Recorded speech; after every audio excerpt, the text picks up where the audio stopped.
Would you have him back in rugby league, Laurie? Probably not. Why? Why? A couple of reasons. One, I don't think he would be anywhere near his best. Two, He's still a superstar player. I don't think the game needs him. I don't think the game needs Israel Folau. But you're not basing it on anything. You just what's the core issue? The core issue is I don't think he'd be good for us. I think he comes with baggage. He's had ample opportunities to come back and play rugby league. He's always knocked it back. Why should we now go cap in hand to Israel Folau, who abandoned the game years ago? Yeah, I get that. It's not a bad point, by the way. I mean, the other thing is, how will he be remembered, Israel Folau? Will he just be remembered as a talented but money-hungry Why would you want Israel Folau back in your game? A great wallaby, I think, TK, but a very ordinary AFL player and a good rugby league player who could have been a great if he'd stuck around, but he chose to go elsewhere. He's 30 years of age. Why would you go I go back to the core issue, Laurie. And then you bring his baggage with you to the game. But what baggage? Is the baggage... Are you referring to the social media posts? 100%. Yeah. So is that enough for you, for someone to lose their livelihood when Matt Lodge goes to New York, attacks a family... ends up in Rikers prison, comes back and is permitted to play. Yeah, and that's his first offence. This is Israel's second offence. But the offences are different on degrees of severity. You go and tell that to all those people out there that are struggling with their sexuality, all right? People that are committing suicide. That doesn't mean you've got to lose your livelihood. livelihood. This guy here is promoting that this is what should happen to you. All right, you go. Well, you support it. You obviously what support about the what players Israel who has have committed domestic violence, sexual assault? Do you support what Israel has said? I don't support it, but I'm not saying he should lose his livelihood over it. Well, what about domestic violence and sexual assault, Laurie? They are worse crimes than what Israel Folau did. No, I didn't say he should lose his livelihood. I'm saying if I'm running the game, I don't want Israel Folau back here. Well, I think rugby league I don't want him is a working-class game that's about redemption, and I think he doesn't deserve to be booted out of our game or not permitted back into our game over a simple... Sorry, I shouldn't say simple. Over a social media post about his religious beliefs. That's where you're at. Yeah, simple, I shouldn't have said. I'll take that back. But over a tweet about religious beliefs, which he's entitled to. It's a free country, and he's entitled to... let his feelings be known about his religious beliefs that's through fine. social media. If you don't like him, don't follow him on Twitter. But how does he come back into the game and he turns up in a dressing shed when players have different beliefs to what Israel has? Well, they're going to get over it. Well, they can't get over it. What happens if one votes Liberal, one votes Labor? You're going to say, well, then we can't do that. No, you know that's completely different. Well, you're talking about players are paid to play football, or not to be sitting in the dressing room sulking about someone else's beliefs. Right, so if you've got someone sitting there saying, well, mate, I think you should be dead, you should be going to hell, and you're homosexual, and you're gay, and you're uncertain of whether you should come one of that, coming out. Any individuals. But that's his belief. All right, how do you think that'd go down? What makes Israel's opinions any less? But that's just the icing. That's just the icing on the cake. No, I'm not saying anything. Or mine. Anyone's opinion. What makes Israel's less? What I'm saying is that's for me the icing on the cake. The things that he has posted before, I've never agreed with. That's fine, but he's entitled to put some of that stuff up there. I don't agree with it. But him abandoning the game years ago. Well, he didn't abandon the game. He was offered something else and he left. Why would you want him back? Why would you want him back? He's been a poster boy for the AFL. How many He's been a poster boy. We took Wendell back. We took Lottie back. We've taken all these blokes back over the years, haven't we? Yeah, but Matt Rogers, didn't he come back? At some stage, you need to change and stand up for what you think. So you're saying now, if you leave rugby league, you're not welcome back at all? Well, no, I wouldn't have people back. No one back at all? No. If you want to abandon the game, away well, that's you go. fairly shallow, Loz. Why? So any player that chooses to go to another sport to experiment is not saying welcome back. What about Jared Haynes? Should he have come back? I'm just saying me. This is my thoughts. Fair enough. You're entitled to that. All right. I think that they're all different cases, aren't they? But see, would you have Valentine Holmes, so he's now finished forever? No. Well, he's gone and played other sport. Yeah. Well, I think it's different, NFL. I think if you went and played basketball, that'd be different. But when you're talking about the codes that you're in competition with here in Australia, that's not right. I would say see you later. I would say see you later. I think Israel. So you agree with everything that Israel's posted? I didn't say I agree. Yeah. All I'm saying though is that I don't think what he did has warranted this unbelievable outcry and vilification of a man. Where are you going to get the money? So once the minority become noisy, the majority stay silent. And where are you going to get the money from to pay Israel? from sponsors? Well, clubs So would what pay would, money. what would sponsors, Rugby league clubs would line up to sign him. Well, what would sponsors say?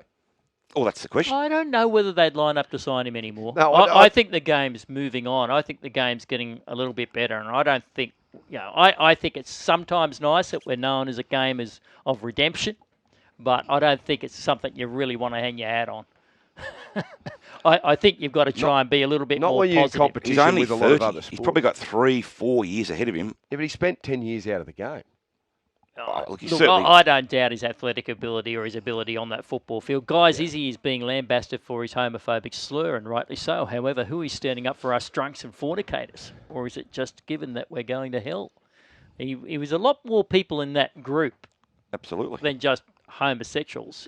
Get with the times, Bulldog. And NRL doesn't need Folau. Jay's from Coolah. Let's not forget, he cut and paste that. Weren't even his words, essentially.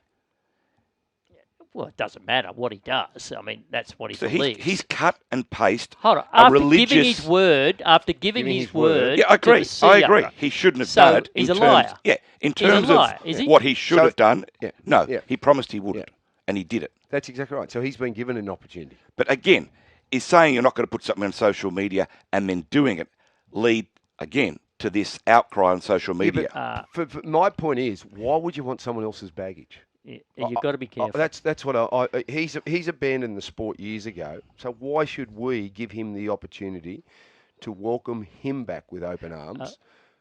Different if it was a league player and he was looking for another opportunity. Yeah, I may look at it differently. So when do we lose sight in this country of the fact that we can't post things on social media? Did you hear what I just said? I did hear what you said. I said if he was playing rugby league, yes, I would think about giving him another opportunity. But given everything that happened with Israel and the way that he abandoned the game and the way that he wanted to go about his career, that's fine. I've got no issues with it.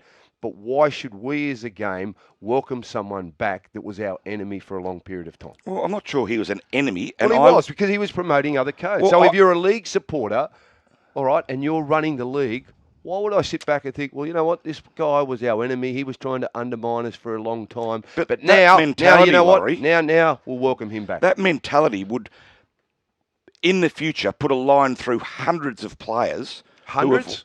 Who are going to leave our game and who have left our game over the years. Hundreds of players. You tell me the hundreds that are left so far. I could name you rugby blokes that are try out in the AFL. And how's it all worked out? Not great for them. And how many have gone and been successful? And they've come back and been successful. And welcome back. Yeah, I'm not about putting the pen through people who leave and want to come back to rugby league. In some ways, you can promote that they can't find their love of that sort of particular sport, and they come back because rugby league's still the greatest game of all. But Israel Folau's not at my footy club, right? I want my footy club to be inclusive. So you're signing Izzy as CEO? As a CEO? Yeah. No, as a CEO, would you sign Israel? As a CEO, I'm sorry. Right. Absolutely. So you're happy for all your sponsors to walk off and not have another Terry, I'd have to, obviously, that's a loaded question. I don't know. I haven't spoken to sponsors. What, you reckon and I'm not a CEO. Coming on board? I don't think every sponsor would necessarily walk away. You reckon you go to Qantas and offer them the rights to the game? I'm just saying, I don't jump think on board with Izzy coming you're on board. Just quantifying everything here. I don't think every sponsor would simply just walk away because a club showed an interest in Israel Folau. Multinational ones would. Maybe. I don't know. I haven't spoken to them. Lots of different feedback. Morning, guys. I agree with Laurie, but Para need a fullback. Israel Folau. Again, rugby league clubs, they're needy, they're greedy, and they're desperate, right? But I don't think the league would even tick off on a rugby league club having Israel Folau back, but we can debate that on 135353. Boys, when you leave any job, there are no guarantees that you can just walk back through the door. That comes in as well. Lots of typical feedback coming in. Hi, boys. I love Laurie, but I agree with Bulldog and the Israel Folau issue. That comes from the Redskin from Newcastle. Well, he's made a good point there, Laurie. Greg Inglis went drink driving and speeding. Yep. Would you think in commonplace society that those two crimes are worse than a post on social media? He hasn't committed a crime, Israel. Correct. Yeah. He hasn't, but he's broken his word, right? According to Raylan Well, Castle. that's breaking the rules. That's breaking the law. That's worse than breaking your word. He's broken his contract, right, as well, Israel Folau, and he can't be trusted. quite clear. There's plenty of people that have misbehaved or done the wrong thing, and we look at it and go, well, this has been their fine or suspension, and compare it to someone else, and you sit back and go, well, geez, how do you compare those two? They're not the same. So you've got to treat everything on its merits. So I'm wrapping everything up with, one, Israel left the code. All right? So he left the code. He made his decision. Then he was found to have posted something on social media before that was unacceptable and was warned. All right? And then he's done it again. So how many strikes is that? But they're minor strikes in terms of, again, I say, other crimes committed by rugby league players who we have said, come back to our game. Rugby league's a working class game about second chances. Yeah. We don't judge too many times. There's only a very few players that have been deregistered for life. Right. Well, we'll look at Todd Carney. Todd Carney, correct. Right. What Todd Carney did over a Well, sustained period of time. You can't compare that to Israel Folau. No, Folau. but he's been deregistered for a long period of time. Are you saying what Carney has done and what Israel have done are the same in terms of severity? I'm comparing both cases and saying, well, hang on, one guy here has been barred. He hasn't been seen of, what, how long's Todd Carney been out of the game? 4 years. 4 or 5 years. Did his crime mean that he should have been staying out of the game for that long? No, there's plenty of issues at play, but I've also got a program to run. It's now 23 minutes after 7.